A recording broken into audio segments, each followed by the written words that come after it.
Hello everyone, welcome to all of you. This is Anju Maurya और हम लोग अपना जीआईसी मेंस का जो हम लोग सीरीज चला रहे हैं उसको आगे बढ़ाते हुए हम यहाँ पे आज जीआईसी मेंस का सेकेंड मॉडल पेपर लेकर आई हूँ। ठीक है, जैसा कि हम लोगों ने अभी तक जीआईसी मेंस बायोलॉजी के अंदर 3 चैप्टर्स कंप्लीट कर लिए हैं, 3 टॉपिक कंप्लीट हो चुका है हमारा। पूरा का पूरा सेल, पूरा का पूरा बायोमोलिक्यूल्स और पूरा का पूरा cell division and cell cycle, 3 chapter हम लोगों ने कवर कर लिया है। सेल का हमने पूरा आपको मॉडल पेपर भी करा दिया है और हमने कुछ अदर एग्जामिनेशंस, मेंस एग्जामिनेशंस के भी मॉडल पेपर हमने एक दिन डिस्कस किया था और हमने कहा था 2 दिन तक थोड़ी सी डिस्टर्बेंस होगी और उसके बाद फिर से हमें एक स्पीड में पढ़ाई शुरू करेंगे।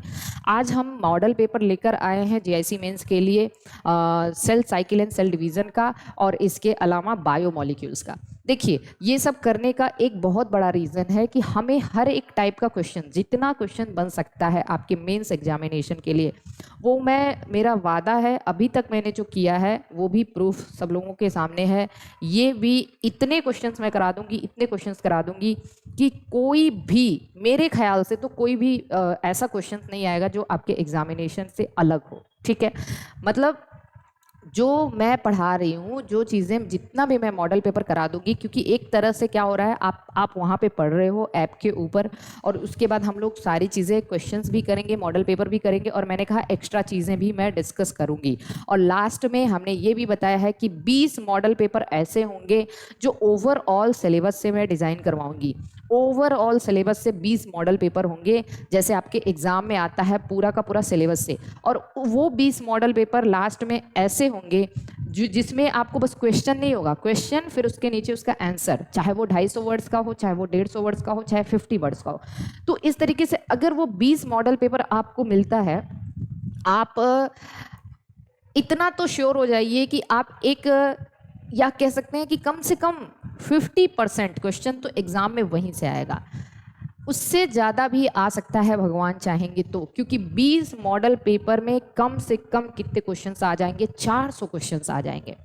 ठीक है, 20 मॉडल पेपर मतलब हर एक मॉडल पेपर में 20 क्वेश्चन है। 20 मॉडल पेपर हम लोग लास्ट का जब करेंगे तो वहाँ पे 400 क्वेश्चन आएंगे और 400 क्वेश्चन में से 20 क्वेश्चन या 15 क्वेश्चन तो फंस जाएगा, इतना आप जान लीजिएगा। ठीक है, और देखिए एक और चीज़ मैं बता दूं, मैंने ये भी कहा है कि टिल योर एग्जामिनेशन हम कम से कम 100 मॉडल पेपर कर चुके होंगे, जिसमें 80 मॉडल पेपर तो मैं ऐसे ही करा दूंगी, डेली का डेली, डेली का डेली। ठीक, और 20 मॉडल पेपर बहुत इंपॉर्टेंट होंगे आपके लिए एकदम लास्ट टाइम में।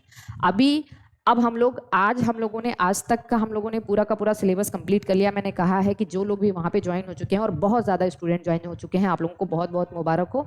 आप लोग अपने मेंस के लिए बहुत ज़्यादा कंसर्न हो चुके हैं, बहुत डेडिकेटेड हो चुके हैं, सब लोग अच्छे से पढ़ाई कर रहे हैं और मैं खुद हैंडल कर रही हूँ सारी चीज़ें। ठीक है, तो मैंने ये चीज़ अब आपको बताना है। आज आपको जेनेटिक्स का वहाँ पे पूरा का पूरा लेक्चर अपलोड कर दिया गया है। जेनेटिक्स के 5 लेक्चर हैं। ठीक, और जो जेनेटिक्स में 5 लेक्चर में आपको 5 घंटे पढ़ना है, 5 से 5.5 घंटे का वो लेक्चर है पूरा।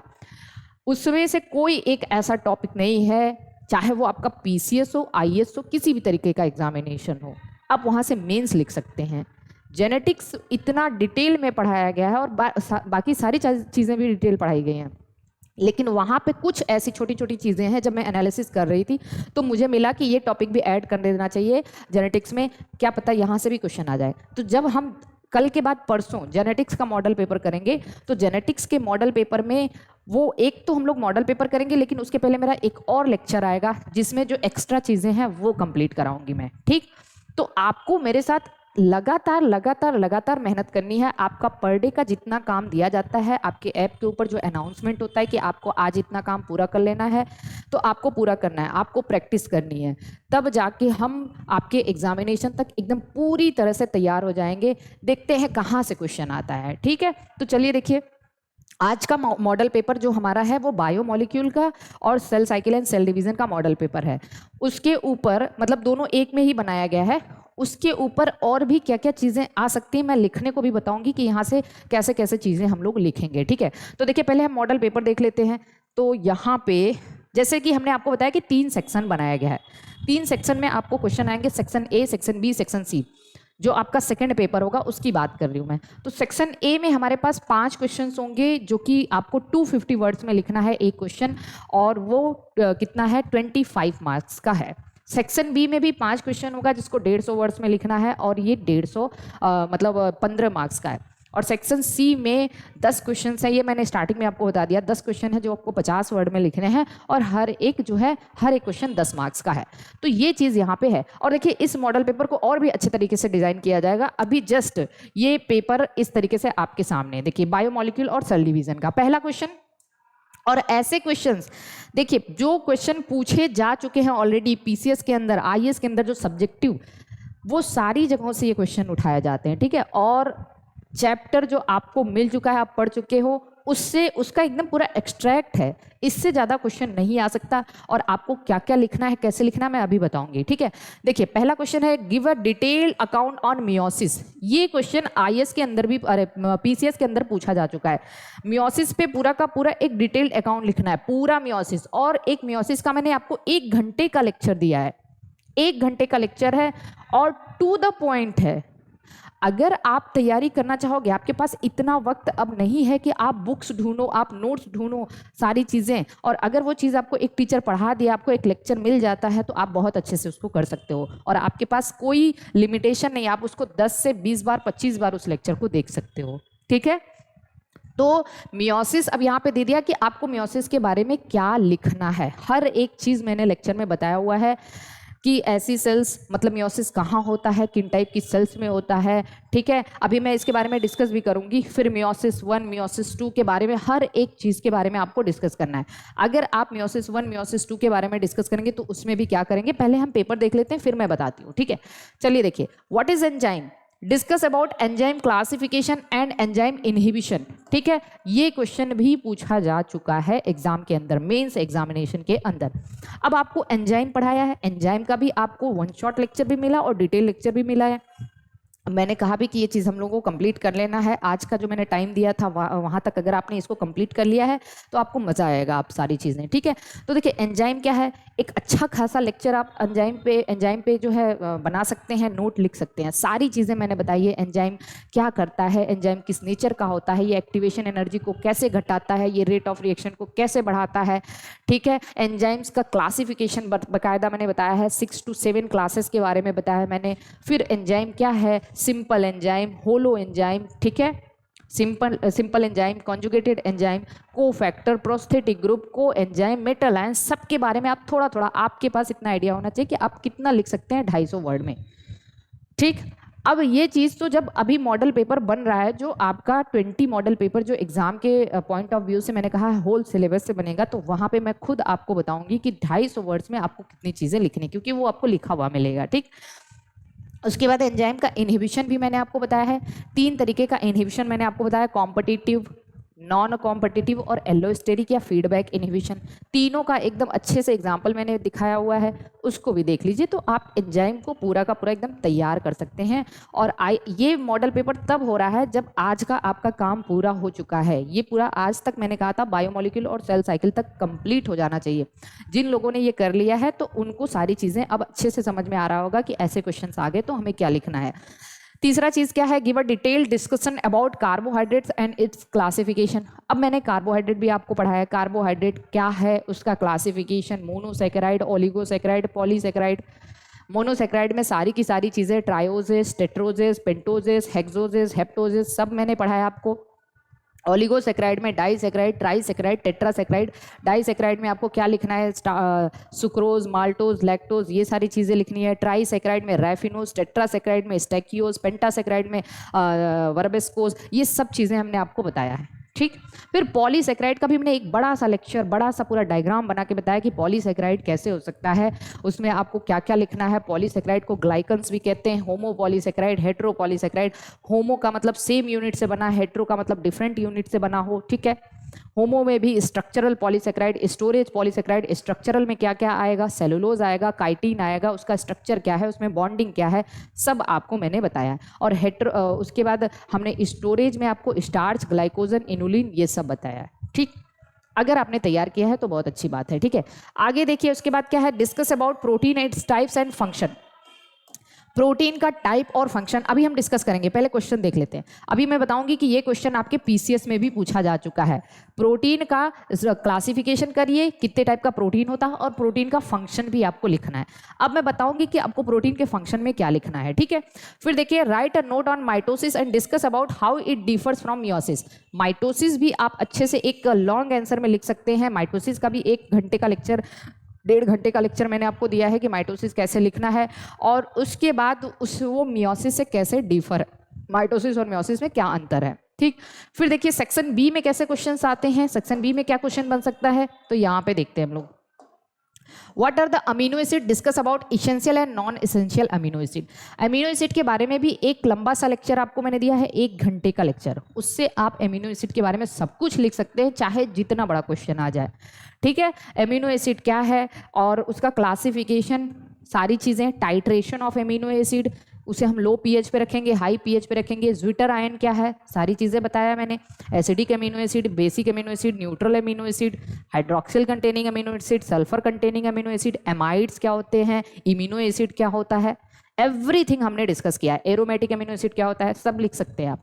और इसेंशियल और नॉन इसेंशियल अमीनो एसिड का मैंने एक कोड भी बताया था। मैंने कहा था एडल्ट में 8 इसेंशियल अमीनो एसिड होते हैं, जबकि चाइल्ड में 10 इसेंशियल अमीनो एसिड होते हैं, 2 सेमी इसेंशियल अमीनो एसिड हैं, हिस्टिडीन और आर्जिनिन। ये सब मैंने एक कोड के द्वारा बताया है, वो आप लिख सकते हैं, ठीक है।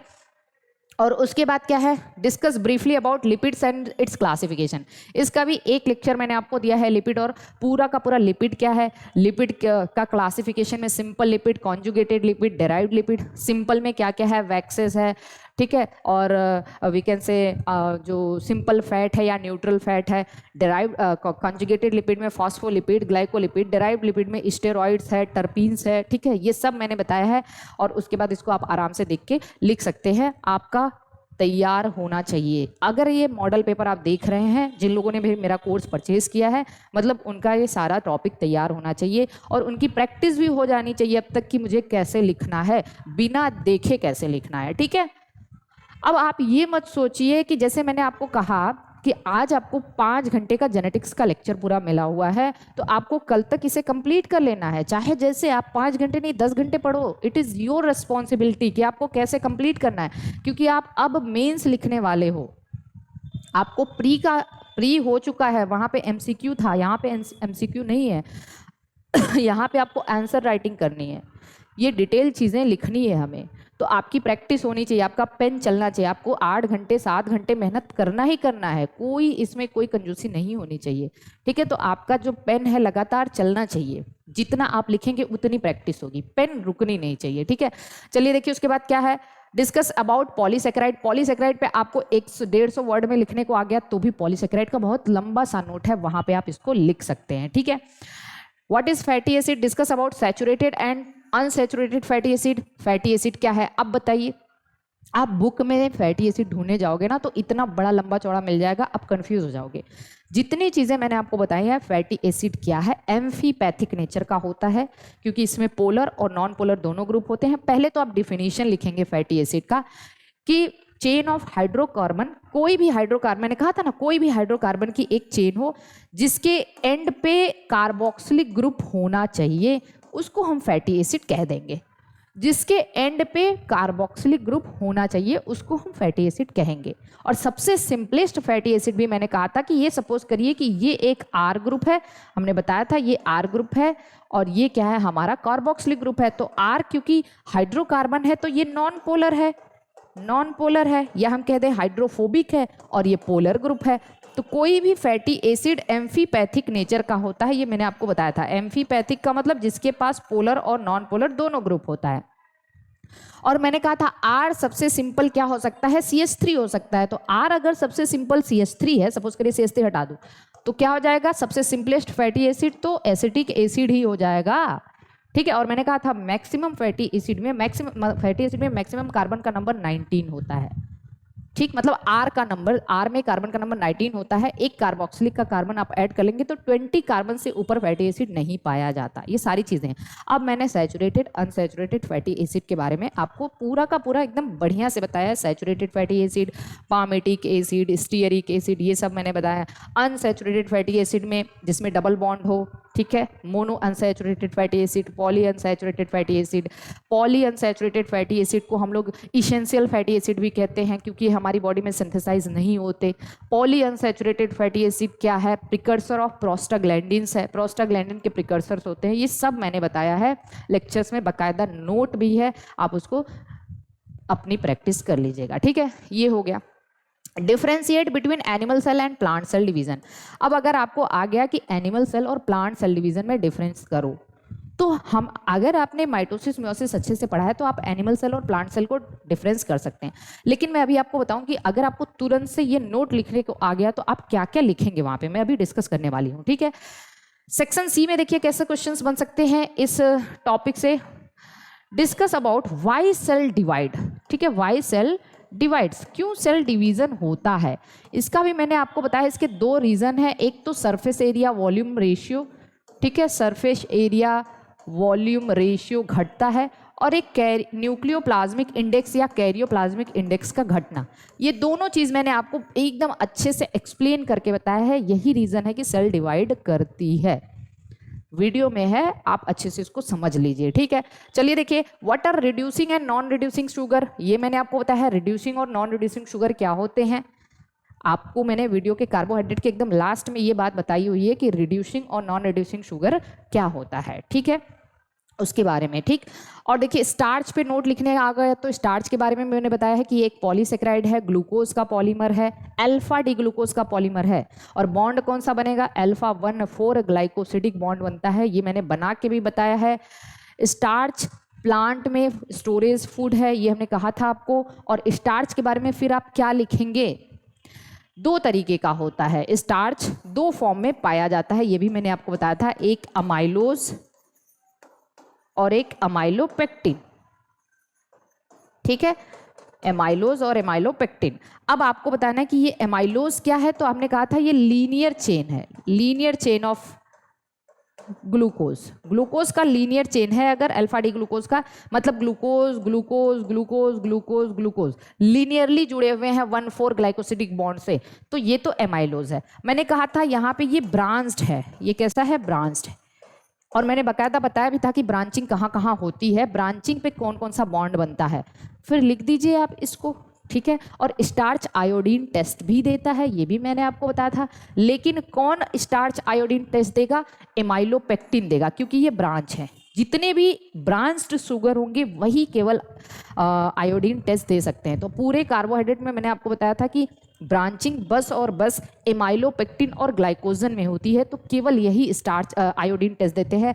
बाकी अगर आपको आ गया इनुलिन, सेलुलोज, काइटिन, ये सब देता है क्या आयोडीन टेस्ट, नहीं, ये आयोडीन टेस्ट नहीं देते हैं। ठीक, मैंने ये भी कहा था कि 1:3 इनका रेशियो होता है, 3 और 1 इनका रेशियो होता है। ठीक है, फिर proteinogenic and non proteinogenic amino acid, ये भी देखिए मैंने पढ़ाया है। ऐसे अमीनो एसिड जो प्रोटीन बनाते हैं, ठीक है, जो प्रोटीन में पाए जाते हैं उनको प्रोटीनोजेनिक कहते हैं। ये 20 टाइप्स के होते हैं। जो प्रोटीन में नहीं है उनको नॉन प्रोटीनोजेनिक कहते हैं, लेकिन हमारी बॉडी में होते हैं, जैसे ऑर्निथिन, सिट्रुलिन, गाबा, ठीक है, गामा अमाइनो ब्यूटारिक एसिड। जो मैंने ऑर्निथिन, सिट्रुलिन बताया, क्या ये कहीं प्रोटीन में पाया जाता है, नहीं पाया जाता, लेकिन फिर भी ये यूरिया साइकिल में होता है। ठीक है, अब देखिए प्रोटीनोजेनिक को हम लोग स्टैंडर्ड अमाइनो एसिड भी कहते हैं, क्या कहते हैं, स्टैंडर्ड, और नॉन प्रोटीनोजेनिक को नॉन स्टैंडर्ड अमाइनो एसिड कहते हैं, नॉन स्टैंडर्ड अमाइनो एसिड। ये सब हम बता चुके हैं, आप लोग देख लीजिएगा। Difference between mitosis and meiosis, ये क्वेश्चन आ सकता है। डिराइव्ड लिपिड के बारे में नोट लिखने को आ सकता है आपको, जिसमें आप स्टेरॉइड के बारे में लिखेंगे और टर्पीन्स या क्रोमोलिपिड के बारे में लिखेंगे। बताया मैंने डेराइव्ड लिपिड, स्टेरॉइड मतलब स्टेरॉइड भी दो फॉर्म में पाया जाता है, स्टेरॉल, स्टेरोन। ठीक, प्लांट में कैसा स्टेरॉल है, एनिमल में कैसा है, फंजाई में कैसा होता है, स्टेरोन कहाँ कहाँ होता है। ठीक है, ये सब मैंने बताया है, आप देख लीजिएगा। फिर क्या है, पेप्टाइड बॉन्ड। पेप्टाइड बॉन्ड के बारे में भी मैंने आपको बताया है। मैक्रो एंड माइक्रो मॉलिक्यूल्स क्या क्या है, मैक्रो बायोमॉलिक्यूल और माइक्रो बायोमॉलिक्यूल, ये भी मैंने बताया कैसे आप उसको सेपरेट करेंगे। तो उसमें लिख सकते हैं कौन कौन इनका मॉलिक्यूलर वेट कितना होना चाहिए, कहाँ आते हैं, एसिड सॉल्युबल पूल में आते हैं कि एसिड इनसॉल्युबल पूल में आते हैं, फिल्ट्रेट में आते हैं कि रिटेंटेंट में आते हैं, ये सब मैंने आपको बताया है, आप इसको देखिए। और डाइसेक्राइड, डाइसेक्राइड में आपको क्या लिखना है भाई, 2 मोनोसेक्राइड मिलके डाइसेक्राइड बनाते हैं। और हमने बताया कि यहाँ पे एक ग्लाइकोसिडिक बॉन्ड बनेगा और इनमें 3 चीज तो आपको जरूर ऐड करनी है डाइसेक्राइड का एग्जाम्पल। पहला क्या, पहला सुक्रोज, ठीक है, दूसरा माल्टोज और तीसरा लैक्टोज। ओके, और इन दोनों ये किसके किसके, ये जैसे सुक्रोज ग्लूकोज और फ्रक्टोज से बना होता है, माल्टोज अल्फा डी ग्लूकोज से बना होता है, लैक्टोज ग्लूकोज और गैलेक्टोज से बना होता है। कौन कौन से बॉन्ड है इसमें, कहाँ कहाँ ये पाए जाते हैं, इनका फंक्शन क्या क्या है, ये आप डाइसेक्राइड में लिख सकते हैं। ठीक है, तो इस तरीके से क्वेश्चन अगर ऐसे बन गया तो आपको बिल्कुल भी कंफ्यूज नहीं होना है। ये सारे के सारे क्वेश्चन लगभग किसी ना किसी एग्जाम में पूछे जा चुके हैं। जैसे मैंने ये बताया, ये क्वेश्चन तो देखिए, अब यहाँ पे देखिए, ये क्वेश्चन मियोसिस भी पूछा जा चुका है, protein it's type and function भी क्वेश्चन पूछा जा चुका है, माइटोसिस भी पूछा जा चुका है। जो मैंने आपको पेपर पहले दिन सॉल्व कराया था उसमें आपने देखा था माइटोसिस पूछा गया है, प्रोटीन का फंक्शन पूछा गया है, माइटोकॉन्ड्रिया के बारे में पूछा गया है। तो क्वेश्चन ऐसे थोड़े आते, सारे क्वेश्चन ऐसे ही बनते हैं, लगभग ऐसे ही बनते हैं। ठीक है, तो इस तरीके से अब यहाँ पे एक चीज मैं बताऊंगी। अब एकदम हम लोग आते हैं कि अगर आपको दे दिया discuss about protein it's type and function, तो देखिए फंक्शन में आपको प्रोटीन के फंक्शन में क्या क्या लिखना है। प्रोटीन का तो पूरा मैंने क्लासिफिकेशन बताया है, primary protein, secondary, tertiary, quaternary. Primary में क्या लिखना है आपको, अल्फा हेलिकल, बीटा सीटेड, ठीक है ना। अल्फा हेलिकल में केराटिन है और एक्टिन है, ये सब है। बीटा प्लीटेड में हमने आपको बताया था ये सॉफ्ट, जितनी भी सॉफ्ट प्रोटीन होती हैं जैसे फाइब्रोइन और सिल्क प्रोटीन, सेरिसिन, ये सब आ जाता है। ये सब क्या है, सेकेंडरी प्रोटीन है।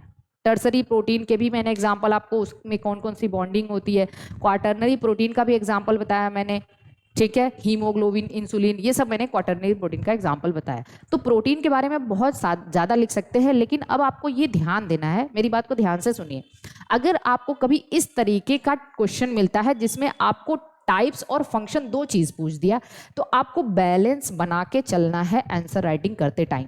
ऐसा नहीं कि आपने फंक्शन को केवल 4 लाइन में लिख दिया या 2 लाइन में लिख दिया और उसके बाद पूरा का पूरा प्रोटीन को आपने 75% इसको लिखा या 80% इसको लिख दिया।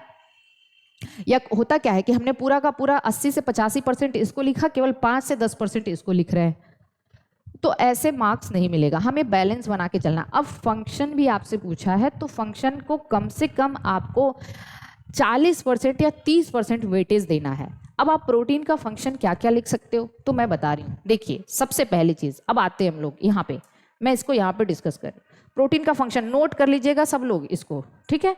फंक्शन ऑफ प्रोटीन, अब आप यहाँ पे हेडिंग डालेंगे फंक्शंस ऑफ प्रोटीन। सबसे पहला फंक्शन आपको क्या लिख रहा है, ये विजिबल नहीं है क्या, 1 मिनट, कौन सी पेन विजिबल हो सकती है, ब्लैक ही विजिबल होगा I think, let me check.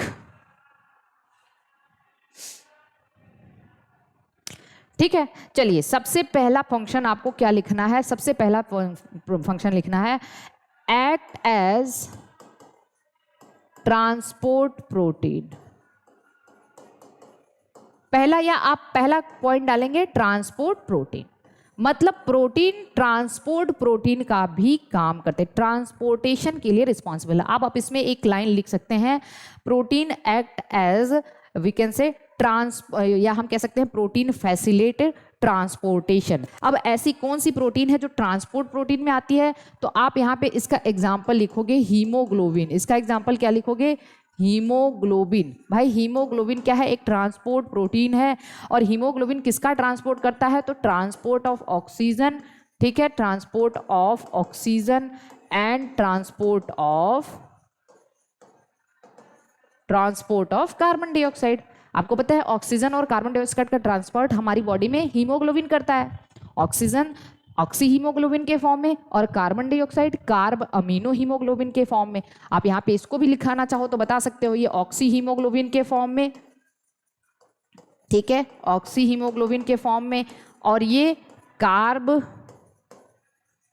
Amino haemoglobin के फॉर्म में। ठीक, अब इतने इस लेवल पे इतना तो आपको पता है ना कि आपको कैसे पॉइंट्स डालना है। ठीक, कार्ब अमीनो हीमोग्लोबिन एक में ही रहेगा। ठीक है, दूसरी चीज अगर हमें लिखना हो कि प्रोटीन का अगला फंक्शन, इसको देखते रहिए, तो आप कहोगे एंजाइमेटिक प्रोटीन। एंजाइमेटिक प्रोटीन मतलब प्रोटीन क्या है, एंजाइम। जो मोस्टली एंजाइम्स कैसे होते हैं, तो आप लिख लोगे कि यहाँ पे मोस्टली एंजाइम्स क्या है, मोस्टली एंजाइम्स आर प्रोटीन्स। आपकी पेन भी इतनी फास्ट चलनी चाहिए, इसीलिए देखिए मैं फास्ट लिख रही हूँ, हालांकि मैं फास्ट लिखती हूँ लेकिन आपको भी यहाँ पे लिखना होगा। ठीक है, उसके बाद हार्मोनल प्रोटीन। भाई प्रोटीन हार्मोन्स की तरह भी काम कर रहा है, हार्मोनल प्रोटीन्स। ठीक है, तो हार्मोन कैसे कैसे, जैसे इंसुलिन हो गया, ग्लूकागॉन हो गया, मेनी मोर प्रोटीन्स जो हैं हार्मोन है। जब हम लोग हार्मोन पढ़ेंगे तो ऐसे क्या है, इंसुलिन हो गया, ग्लूकागॉन हो गया, ठीक है, एफएसएच हो गया, बहुत सारे ऐसे ग्लाइकोप्रोटीन्स भी हैं, एफएसएच हो गया, एलएच हो गया, तो बहुत सारे ऐसे प्रोटीन है जो हार्मोन है जो प्रोटीन नेचर के होते हैं, प्रोटीन या ग्लाइको प्रोटीन नेचर के होते हैं। ठीक, इसके बाद आप क्या लिखोगे, मसल कॉन्ट्रैक्शन। इनका यह है रोल इन मसल कॉन्ट्रैक्शन लिख सकते हो। प्रोटीन का रोल किसमें है, रोल इन मसल कॉन्ट्रैक्शन। यहां तक भी दिक्कत नहीं है भाई, मसल कॉन्ट्रैक्शन में हमें पता है एक्टिन और मायोसिन, एक्टिन और मायोसिन जो है किसमें रोल प्ले करते हैं, मसल कॉन्ट्रैक्शन के दौरान, और ये दोनों क्या है, प्रोटीन है। ठीक है, यहां तक आपने लिख लिया। फिर पांचवी चीज आप इसके आगे क्या लिख सकते हो, नेक्स्ट इसको देखते रहिए, पांचवा चीज क्या लिखते हो, डिफेंस प्रोटीन। बहुत सारी ऐसी डिफेंस प्रोटीन क्या है, तो आपको पता है भाई डिफेंस प्रोटीन क्या है, एंटीबॉडीज है। एंटीबॉडीज, एंटीबॉडीज क्या है, डिफेंस प्रोटीन है। एंटीबॉडीज एक्चुअली कैसे होते हैं, ग्लाइकोप्रोटीन नेचर के होते हैं। कैसे हैं, ग्लाइकोप्रोटीन। ओके, यहां तक हो गया। अब देखिए मेरे पास पेज नहीं है तो मैं इसको मिटाऊंगी, पहले आप इसको नोट कर सकते हैं या स्क्रीनशॉट ले सकते हैं, मैं इसको मिटा रही हूं। ओके, ठीक है, चलिए देखिए सातवीं चीज जो भी है, what ever the number is, storage protein. तो आपने देखा होगा बहुत सारी ऐसी प्रोटीन है जो स्टोरेज प्रोटीन, जैसे इन प्लांट्स अगर हम बात करें, प्लांट्स में एल्यूरोन का नाम सुना है ना, एल्यूरोन लेयर। ठीक है, एल्यूरोन लेयर जो सीड होता है उसमें एल्यूरोन लेयर पाया जाता है। एल्यूरोन लेयर में प्रोटीन डिपॉजिट होता है, स्टोर होता है, जो सीड जर्मिनेशन के दौरान जो है यूज होता है। ठीक है, और अगर मैं एनिमल की बात करूं स्टोर प्रोटीन की, तो एनिमल में बहुत सारे ऐसे प्रोटीन है जो स्टोर प्रोटीन की तरह एक्ट करते हैं। जैसे मान लीजिए मिल्क प्रोटीन हो गया, ठीक है, मिल्क प्रोटीन हो गया, क्या नाम है उसका, केसीन है। और अगर मैं एनिमल की बात करूं तो एक तो मिल्क प्रोटीन हो गया, दूसरा क्या कहते हैं, या इतना ही छोड़ दीजिए इसको, मिल्क प्रोटीन। ठीक, कुछ हमें थोड़ा थोड़ा ही लिखना है, ज़्यादा नहीं लिखना है। अगर मैं सातवें पॉइंट की बात करूं तो आप कह सकते हो मैकेनिकल सपोर्ट। मैकेनिकल सपोर्ट के लिए भी होता है प्रोटीन। अब ऐसी कौन सी प्रोटीन है जो मैकेनिकल सपोर्ट, कोलेजन का नाम सुना है आपने, कोलेजन। इसमें आप ये पॉइंट जरूर ऐड कर देना, most abundant protein of animal kingdom. Animal kingdom में पाया जाने वाला सबसे ज्यादा पाया जाने वाली प्रोटीन होती है कोलेजन। ये एक एक्स्ट्रा सेलुलर प्रोटीन होती है जनरली।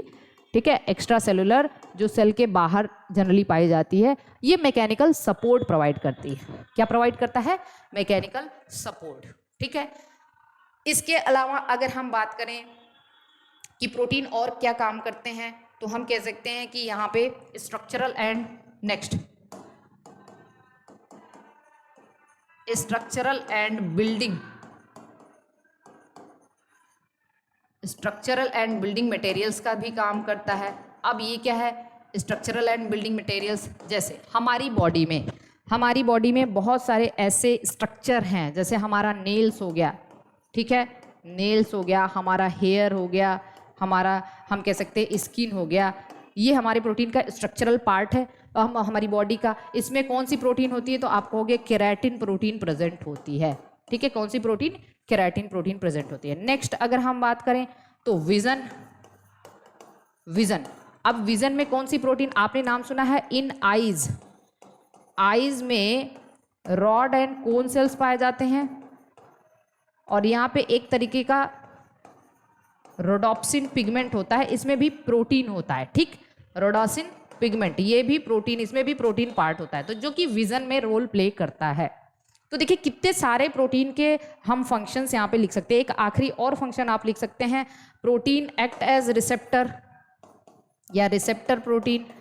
अब ये रिसेप्टर प्रोटीन क्या है, रिसेप्टर मतलब, रिसेप्टर प्रोटीन का मतलब किसी भी, जैसे ये कोई प्लाज्मा मेम्ब्रेन है, ठीक, और यहाँ पे सपोज करिए कि किसी हार्मोन को एक्ट करना है इस सेल पे, तो मान लीजिए इंसुलिन को एक्ट करना है ना। ये बात तो आपको पता ही है कि इंसुलिन, हमारा इंसुलिन जो है बीटा सेल के मतलब पैनक्रियास के बीटा सेल से रिलीज होता है, और उसका टारगेट कहाँ होता है, तो आप कहोगे हिपैटोसाइट्स पे और एडिपोसाइट्स पे होता है। तो हिपैटिक सेल्स और एडिपोज टिश्यूज या एडिपोसाइट्स जो होती हैं या फैट सेल्स, उन पे उनके रिसेप्टर्स पाए जाएंगे। इंसुलिन का रिसेप्टर, सपोज करिए इंसुलिन का रिसेप्टर, तो जनरली रिसेप्टर्स भी क्या होते हैं, रिसेप्टर्स भी किस नेचर के होते हैं, प्रोटीन नेचर के। तो अब 10 पॉइंट अच्छे से आप यहाँ पे लिख सकते हैं। ठीक है, 10 से ज़्यादा पॉइंट भी आप लिख सकते हैं।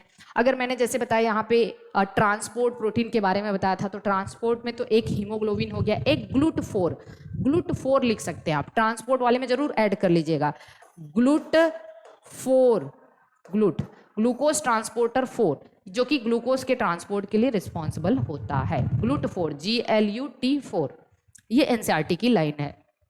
और अगर आपसे प्रोटीन को पूछ रहा है तो आप 11वां पॉइंट भी लिख सकते हैं, act as buffer. Buffer protein, बहुत सारी ऐसी प्रोटीन है, जैसे हीमोग्लोबिन को ही ले लीजिए, हीमोग्लोबिन का सबसे इंपॉर्टेंट फंक्शन क्या है, हीमोग्लोबिन एक्ट एज बफर। और बफर का मतलब आपको पता है, बफर ऐसे मॉलिक्यूल्स होते हैं, ऐसे कंपाउंड होते हैं जो चेंज इन पीएच के चेंज को रजिस्ट करते हैं, है ना। तो बफर, हीमोग्लोबिन का अगर आपसे कोई फंक्शन पूछे तो बच्चों वाला आंसर नहीं देना है कि हीमोग्लोबिन ऑक्सीजन और कार्बन डाइऑक्साइड का ट्रांसपोर्ट करता है। ये तो बचपन से सबको पता है कि ये ऑक्सीजन और कार्बन डाइऑक्साइड का ट्रांसपोर्ट करता है। आपको मोस्ट एफिशिएंट आंसर क्या देना है, किसी को अगर देना है, तो हीमोग्लोबिन एक्ट एज बफर, बहुत बेस्ट बफर प्रोटीन है ये। ठीक है, और ये सारी चीज आप प्रोटीन के फंक्शन में ऐड कर सकते हैं। ठीक, तो इसको जरूर नोट कर लीजिएगा। अब आइए, चलिए देखिए, यहां तक हो गया। अब हम लोग देखते हैं अगली चीज। तो ये प्रोटीन का फंक्शन आपने नोट कर लिया। आइए नेक्स्ट देखते हैं। यहां पे एक और चीज मैंने कहा कि अगर आपको आ गया कि आप माइटोसिस और मियोसिस में कैसे अंतर करेंगे, तो इसको देख लेते हैं हम। माइटोसिस और मियोसिस में क्या क्या अंतर लिखना है, जो एग्जामिनर देखते ही खुश हो जाए, एग्जामिनर देख के खुश हो जाए कि भाई इसको कुछ आता है। ठीक है ना, मतलब एक अच्छा जो आपके पास नॉलेज है। तो हम देखेंगे माइटोसिस और मियोसिस में अंतर। तो हमने यहाँ पे लिख दिया, एक तरफ हमने लिख दिया माइटोसिस और एक तरफ लिख दिया मियोसिस। आप अपने आप से पूछिए कि आपने पढ़ने के बाद, या जिन लोग भी बिना पढ़े हुए, आप कितना यहाँ पे डिफरेंस लिख सकते हैं। अगर आपको 150 वर्ड्स में आ गया तो 4 डिफरेंस से तो काम होगा नहीं, केवल 4 डिफरेंस आप लिख दो, इससे काम नहीं होगा। हम ऐसा डिफरेंस आपको बताएंगे जो आप 250 वर्ड्स में भी लिख सकते हो माइटोसिस मियोसिस में। ठीक है, लेकिन अगर 250 वर्ड्स में माइटोसिस मियोसिस में अंतर पूछ रहा है तो फिर आपको डायग्राम भी बनाना पड़ेगा, जैसा कि मैंने आपको वीडियो में बताया हुआ है।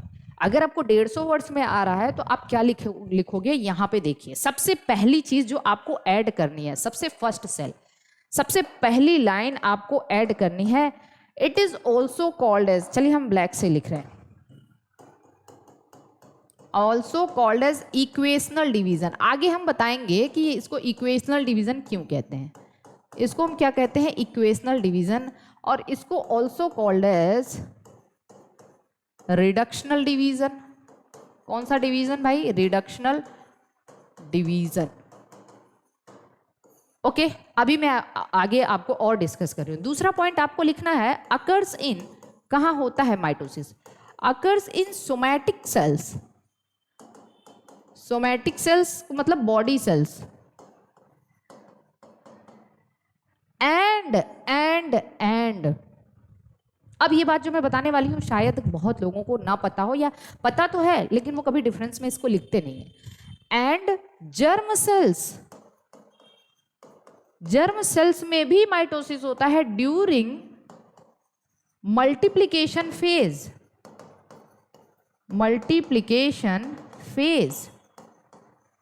अब देखिए जर्म सेल क्या होता है, जर्म सेल जिसमें स्पर्मेटोजेनेसिस और ooजेनेसिस हो उसी को हम जर्म सेल कहते हैं या रिप्रोडक्टिव सेल्स कहते हैं। अब स्पर्मेटोजेनेसिस या ooजेनेसिस कभी भी होता है जिस भी जर्म सेल में, तो पहले तो वो अपने नंबर को बढ़ाते हैं ना, जैसे स्पर्मेटोगोनिया के नंबर पहले बढ़ते हैं, स्पर्म मदर सेल पहले बहुत ज्यादा माइटोसिस करता है, उसका नंबर बढ़ता है, तो वो पहला फेज तो मल्टीप्लिकेशन ही होता है ना। तो मल्टीप्लिकेशन होता है, फिर क्या होता है, ग्रोथ होता है, फिर मियोसिस होता है।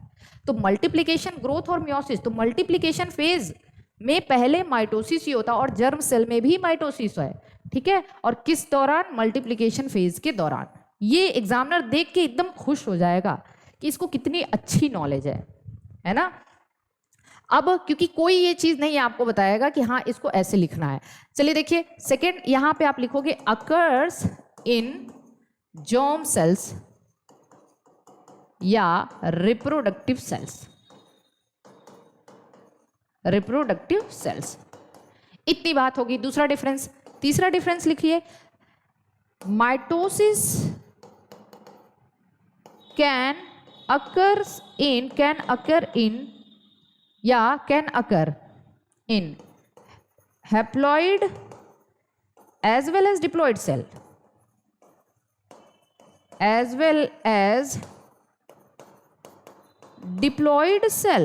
अरे वाह, मतलब माइटोसिस हैप्लॉइड सेल्स में भी हो सकता है और डिप्लॉइड सेल में भी हो सकता है। ये बहुत इंपॉर्टेंट है, इसको जरूर लिखिएगा आप लोग, क्योंकि बहुत सारे ऐसे लोअर ऑर्गेनिज्म है जहां पे हैप्लॉइड से ही माइटोसिस होता है। मतलब जो हैप्लॉइड सेल्स है, मतलब डिप्लॉइड सेल है, वहां पे भी माइटोसिस हो सकता है, हैप्लॉइड सेल्स में भी माइटोसिस होता है, ठीक है। लेकिन मियोसिस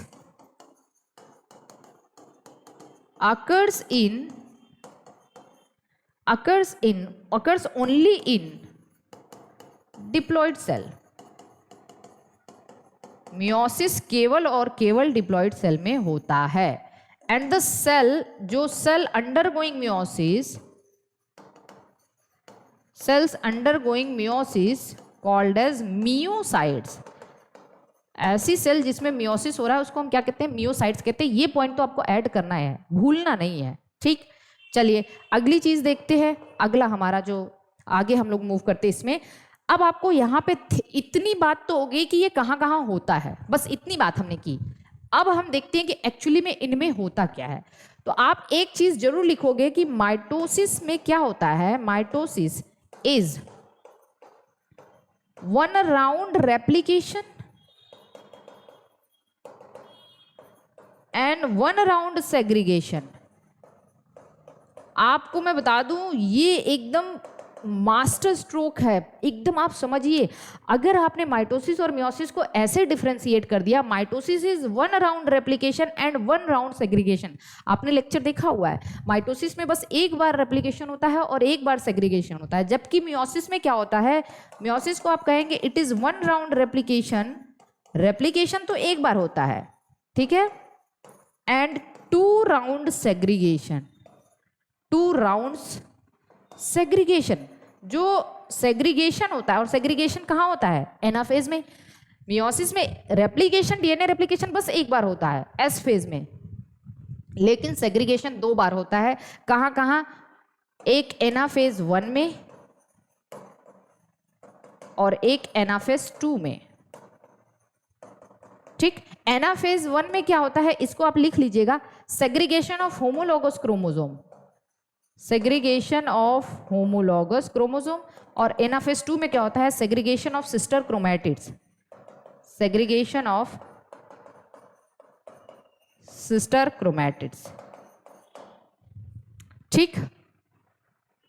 इतनी बात समझ में आ गई। अगला डिफरेंस, मुझे इसको मिटाना पड़ेगा इसलिए आप इसको देख लीजिए एक बार। ये एक बार रेप्लिकेशन होता है, एक बार सेग्रीगेशन, यहाँ एक बार रेप्लिकेशन, दो बार सेग्रीगेशन। ये बात मैंने ऑलरेडी आपको बताई है। अगली चीज देखते हैं हम लोग, यहां से एक बार इसको देखिए, फिर मैं इसको मिटा रही हूं। हमने 5 1 2 3 4 5 6 डिफरेंस कर लिए हैं। अगला डिफरेंस देखते हैं हम। तो यहाँ पे देखिए माइटोसिस लिख दिया मैंने, और यहाँ पे मैंने मियोसिस लिख दिया। ठीक, चलिए देखिए माइटोसिस और मियोसिस। अगला डिफरेंस लिखेंगे, प्रोड्यूसेस 2 डॉटर सेल्स। एक सेल से कितनी सेल्स बनती हैं? एक सेल जिसमें मियोसिस माइटोसिस हो रहा है वहां पे कितनी डॉटर सेल्स बनती हैं? 2। और ये produces 4 daughter cells, 4 daughter cells बनती हैं यहाँ पे। एक बार ये 2n है, ठीक, और यहाँ पे 2 सेल्स बनेगा, n हो जाएगा, मैंने बताया भी है। फिर इन दोनों से 2 बनेगा, n बन जाएगा। तो 4 डॉटर सेल्स बनाती हैं। अगली चीज आप लिखेंगे, chromosome number in each daughter cells is equal to parent cell. जो हमारा पेरेंट सेल था, यहां पे 4 क्रोमोसोम है सपोज करो, तो यहां पे भी 4 होगा, 4 होगा। तो क्रोमोसोम का नंबर सेम होता है, लेकिन यहां पे chromosome number in each daughter cells is reduces to half हो जाता है। मतलब यहां पे 4 है तो इसमें कितना हो जाएगा? 2 हो जाएगा, 2 हो जाएगा, 2 हो जाएगा, 2 हो जाएगा। ये बात तो सबको पता है। अगली चीज, अगर आप इसको लिख दो तो इतना अच्छा चीज मैं बताने वाली हूं, उसको आप समझने की कोशिश करिएगा। जो सेल्स माइटोसिस कर चुकी है, मतलब जो सेल्स माइटोसिस से प्रोड्यूस हुआ, मेरी बात को ध्यान से सुनिएगा। जैसे ये सेल माइटोसिस से प्रोड्यूस हुआ है, this cell can perform mitosis again and again. अगर मान लीजिए एक सेल है, ये एक सेल 2 सेल बना ली है माइटोसिस से, अब ये सेल भी माइटोसिस कर सकती है, ये सेल भी माइटोसिस कर सकती है, ये अगेन ये माइटोसिस कर सकती है, ये मतलब जो सेल्स माइटोसिस से प्रोड्यूस हुआ, the daughter cells can enter again and again in the mitotic division. But जो सेल्स मियोसिस से प्रोड्यूस हुआ है, आप देख सकते हैं 2n से n, ये मियोसिस नहीं कर सकता। This difference is very very important, और आपका एग्जामिनर खुश हो जाएगा एकदम। तो आप यहां पे लिख सकते हो कि सेल्स विच आर, क्यों, अच्छा ये क्यों नहीं मियोसिस कर सकता भाई? क्योंकि ये तो n हो चुका है ना, ये 2n में मियोसिस होता है, n में कभी नहीं होता। तो आप ऐसे लिख सकते हो, cells which are produced by mitosis can perform mitosis. वो भी माइटोसिस परफॉर्म कर सकता है और करता ही है, लेकिन cells which are produced by meiosis cannot perform meiosis, या we can say cannot undergo meiosis, cannot undergo meiosis। हाँ, इतना हो गया। उसके बाद हम और क्या लिख सकते हैं? इसको हम लिख सकते हैं मियोसिस में, माइटोसिस में there is no crossing over. अब देखिए हम ऐसी चीजें लिख सकते हैं, यहां पे क्रॉसिंग ओवर नहीं होता, ठीक है, लेकिन यहां पे क्या होता है? क्रॉसिंग ओवर होता है। इसलिए there is no crossing over. अगर क्रॉसिंग ओवर नहीं हुआ तो माइटोसिस में क्या है? प्रोड्यूसेस क्लोन्स प्रोड्यूस करते हैं। मतलब एक सेल एग्जैक्टली अपने पेरेंट के जैसा होगा, ये फिर एग्जैक्टली अपने पेरेंट, तो ये क्लोन प्रोड्यूस करता है, एंड दिस प्रोड्यूसेस रिकॉम्बिनेंट्स। ये क्या प्रोड्यूस करता है भाई? रिकॉम्बिनेंट्स। और मैं आपको बता दूं, ये इतनी सारी चीजें वही लिख सकता है जिसको एकदम डीप नॉलेज हो, जो एकदम डीपली इन सब चीजों के बारे में जानता हो, जैसे कि मैंने वीडियो में बताया है, एकदम डीपली पढ़ाया है आपको, ठीक है। तो देखिए ये क्या है, प्रोड्यूसेस रिकॉम्बिनेंट्स, इतनी चीज। और आपको तो ये पता है क्योंकि यहाँ पे क्रॉसिंग ओवर नहीं हो रहा है, अब मैं इसको मिटा रही हूँ। और भी डिफरेंस देखिए क्या क्या लिखा जा सकता है, और 2-3 डिफरेंस हम लोग लिख सकते हैं। आपको पता है कि अगर देखिए मैं और डिफरेंस लिख रही हूं, आपको रैंडमली नहीं लिखना है, आपको एक सीक्वेंस में चलना है। एक एक चीज के बारे में आप एक सीक्वेंस में चलेंगे तो सारे डिफरेंस आप लिख सकते हैं। अब यहां पे अगर क्रॉसिंग ओवर नहीं होता है तो there is no way, produces no variation, produces no variations, variations तो नहीं आएगा, ठीक है। एंड दिस प्रोड्यूसेस वेरिएशंस, यहां पे क्या होगा, वेरिएशंस आ जाएगा, ठीक है। इसके अलावा अब आखिरी चीज सम अप कर दीजिए इसको। अब आखिरी चीज आप ऐसे लिख सकते हैं, take less time to complete, मतलब माइटोसिस भाई मियोसिस से छोटा ही होता है, and this take more time to complete, क्योंकि मियोसिस काफी लंबा है, मियोसिस 1 है, मियोसिस 2 है। एंड दिस इज, हम कह सकते हैं, अब इसके फंक्शन पे आ जाइए। इसका मेनली फंक्शन क्या है, healing and repairing, healing and repairing इसका फंक्शन है। क्योंकि भाई कहीं आपको चोट लग गई, आपके टिश्यू वहाँ के डैमेज हो गए, तो फिर माइटोसिस ही तो होता है ना। और ये मेनली किसके लिए होता है, मेनली फॉर गैमीट फॉर्मेशन। अगर गैमीट फॉर्मेशन हुआ तभी वेरिएशन आएगा, ठीक है। इतनी बात, इतनी सारी चीजें आप लिख सकते हो माइटोसिस और मियोसिस के बारे में। आई होप कि आपको एकदम अच्छे से समझ में आ गया होगा कि अगर आपको माइटोसिस मियोसिस के बारे में डिफरेंस लिखने को आ रहा है तो आप कितनी चीजें लिख सकते हैं, क्या क्या लिख सकते हैं। एक और चीज मैं इस वीडियो में बताना चाहूंगी, अगर आपको प्लांट माइटोसिस और एनिमल माइटोसिस या प्लांट सेल डिवीजन या एनिमल सेल डिवीजन में अंतर लिखने को आता है तो क्या लिखते हो। जैसा कि यहाँ पे देखिए, इसको जरूर नोट कर लीजिए, ठीक है। अब यहाँ पे देखिए, जैसे यहाँ पे मैंने आपको बताया है प्लांट सेल और एनिमल सेल डिवीजन में अंतर लिखना है, तो कैसे लिखोगे आप, यहाँ पे आप कैसे लिख सकते हैं।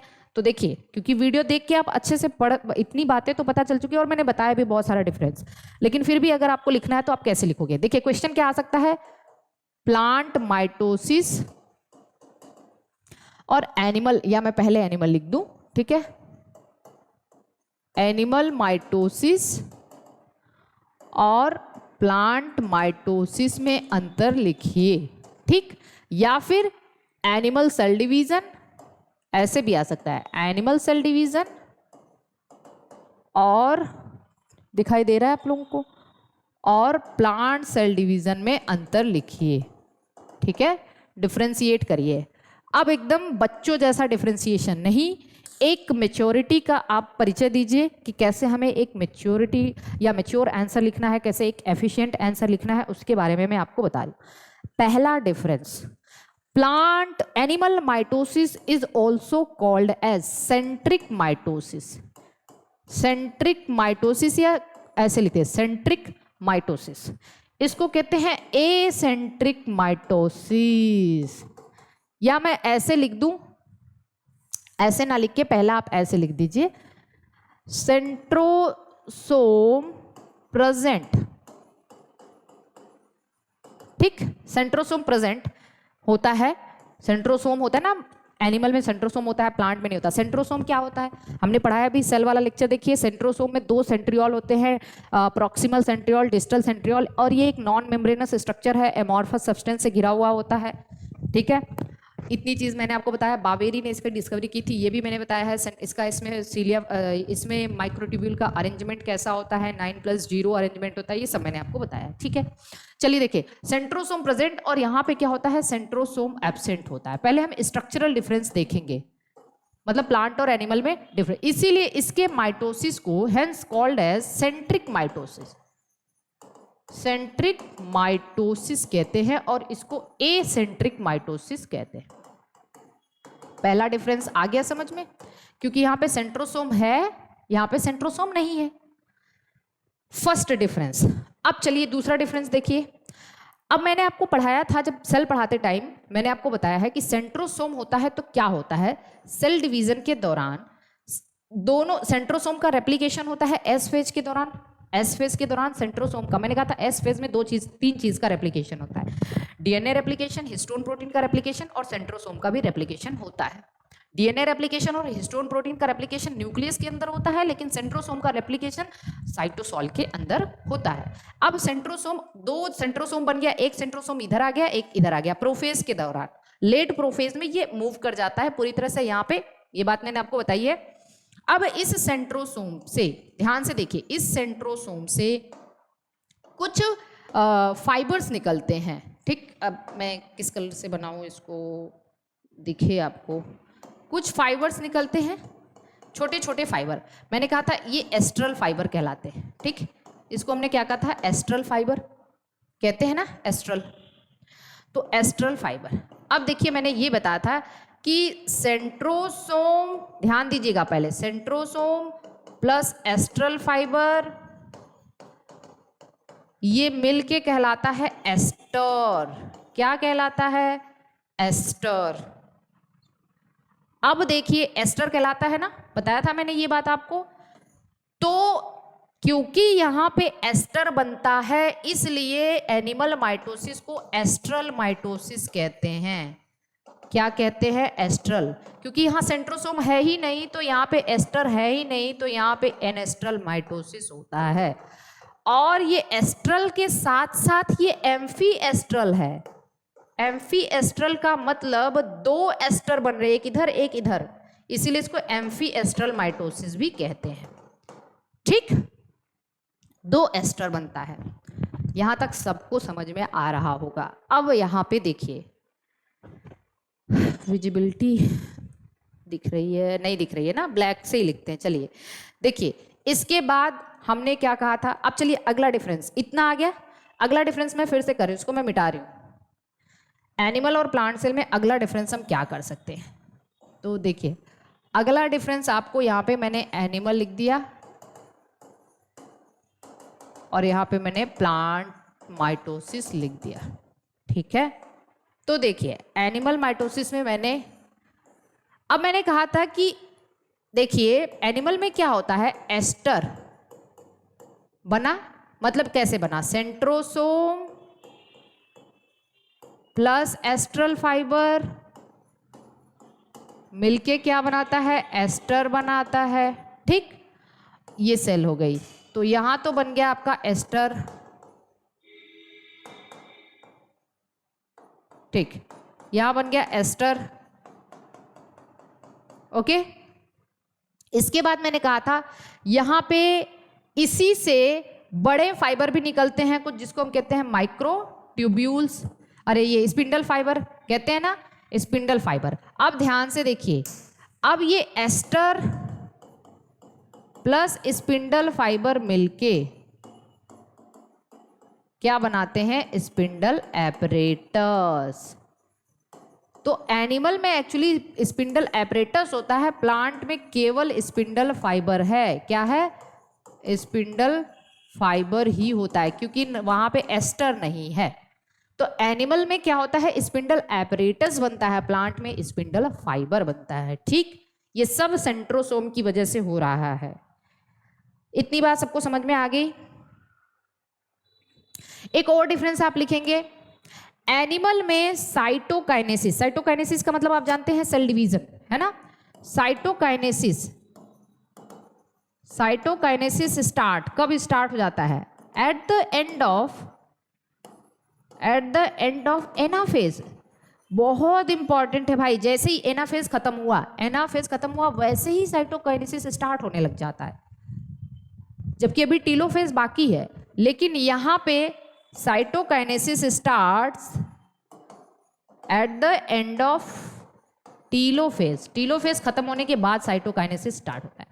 और यहाँ पे हमने आपको बताया हुआ है, इसी कलर से लिखे, साइटोकाइनेसिस में क्या होता है, 2-3 पॉइंट और ऐड करना है, ठीक। साइटोकाइनेसिस में होता क्या है, जो सेल डिवीजन होता है, साइटोकाइनेसिस सेल फरो मेथड से होता है, बताया मैंने, सेल फरो मेथड। अब ये सेल, और यहाँ पे मैंने कहा था सेल प्लेट मेथड होता है, वीडियो में मैंने बताया भी है। Cell plate method. मैंने कहा था सेल फरो क्या है, प्लाज्मा मेम्ब्रेन का इन्वेजिनेशन। प्लाज्मा मेम्ब्रेन अंदर की तरफ धंसना शुरू हो जाती है, और कब, जब एनाफेज खत्म हुआ तभी। अभी टीलोफेज बाकी, तब भी प्लाज्मा मेम्ब्रेन अपना काम स्टार्ट कर दी, वो अंदर की तरफ धंसना शुरू कर दी। और प्लांट में सेल प्लेट कैसे बनता है ये भी मैंने कहा था, जो स्पिंडल फाइबर बच जाते हैं उसी के ऊपर गोल्जी बॉडी कैल्शियम पेक्टेट और मैग्नीशियम पेक्टेट डिपॉजिट करने लग जाती है, जिसको हम फ्रैग्मोप्लास्ट कहते हैं। और फिर गोल्जी बॉडी यहाँ से, और याद रखना सेल, मैंने ये भी बताया था कि प्लांट एनिमल में साइटोकाइनेसिस सेंट्रीपिटल होता है, सेंट्रीपिटल, लेकिन यहाँ पे सेंट्रीफ्यूगल होता है। अब बताइए सेंट्रीपिटल का मतलब टुवर्ड्स द सेंटर हो रहा है। सेल वॉल का फॉर्मेशन, जो नई सेल बन रही है या सेल वॉल बन रही है, वो टुवर्ड्स द सेंटर, या फिर वी कैन से नई सेल जो प्लाज्मा मेम्ब्रेन बन रही है वो सेंटर की तरफ, और प्लांट में सेंटर से दूर, यहां से सेल वॉल बनेगा और ऐसे जाएगा, इधर जाएगा, ठीक। तो ये सेंट्रीफ्यूगल होता है। इतनी सारे डिफरेंस आप लिख सकते हैं, और भी अगर आपको एक आध दो याद हो तो आप लिख सकते हैं। तो इस तरीके से देखिए क्वेश्चंस को कैसे लिखना है, एफिशिएंट आंसर आपका क्या होना चाहिए। बाकी हम मॉडल पेपर डिज़ाइन करते रहेंगे हम लोग, और भी चीज़ें, जैसे अभी जेनेटिक्स आपको सारे लेक्चर्स पढ़िए, कल रात तक ये काम कर लीजिए, परसों हम लोग जेनेटिक्स का लेक्चर डिस्कस करेंगे, और कल मैं जेनेटिक्स में और भी चीज़ें ऐड करूँगी जो छूट गया है। जेनेटिक्स में जो जैसे बहुत डिटेल मैंने नहीं पढ़ाया है, जैसे मुझे पढ़ाना है पूरा का पूरा साइटोप्लाज्मिक इनहेरिटेंस, मैंने बता तो दिया है साइटोप्लाज्मिक इनहेरिटेंस कैसे होता है, माइटोकॉन्ड्रियल इनहेरिटेंस कहते हैं इसको, या फिर प्लास्टिड इनहेरिटेंस इसमें आ जाएगा, या इसको बस हम मैटरनल इनहेरिटेंस कहते हैं। उसके एग्जाम्पल भी बताएं, लेकिन उसको मुझे डिटेल में डिस्कस करना है। मुझे पॉलीजेनिक इनहेरिटेंस को डिटेल में डिस्कस करना है, ठीक है। मुझे म्यूटेशन को भी और ज़्यादा डिटेल में डिस्कस करना है। तो ये कल वाला एक लेक्चर, और आपको अभी 5 लेक्चर आपको जेनेटिक्स का मिला है, कल एक और लेक्चर मिलेगा, मतलब परसों दोपहर तक आपको पूरा का पूरा जेनेटिक्स कंप्लीट कर लेना है, जिसमें 6 से 7 घंटे मेरा लेक्चर है, आप उसे 10 घंटे में पढ़िए, 12 घंटे में पढ़िए, ये आपका काम है।